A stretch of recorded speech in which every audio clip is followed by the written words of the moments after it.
Purdue Pharma is the company that makes OxyContin, the powerful opioid painkiller, and basically just OxyContin. When the company released that drug, they claimed that it would be less addictive than other opioid medications. That was a lie. At some point, Purdue Pharma knew it was a lie, but they kept telling it, and multitudes died as a result. OxyContin turns out to be terrifyingly addictive. It has helped drive a drug epidemic in this country that has killed more Americans than any conflict since the Second World War. We now know that Purdue Pharma understood exactly what they were doing. Recent legal filings have exposed internal communications within the company, and they show that the company's sales staff were pressured to sell as many pills as they could without regard to the risk.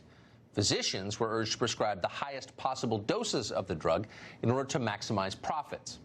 When evidence emerged that people were becoming junkies as a result, Purdue Pharma responded by shaming the patients they had hooked on their drug.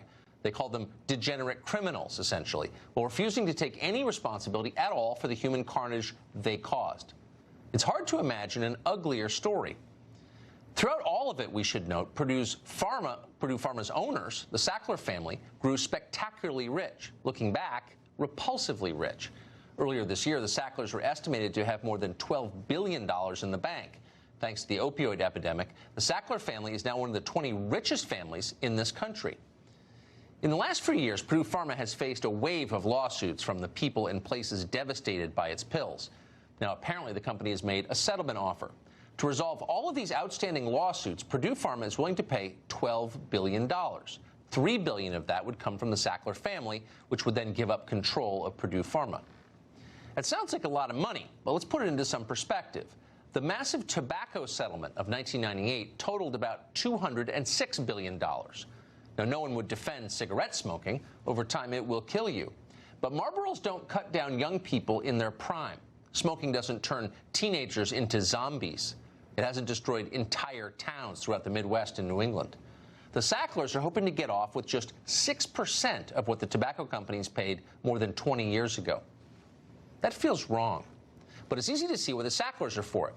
According to Bloomberg, the Sacklers would retain at least $1.5 billion after the settlement. Is that justice? No, it's not.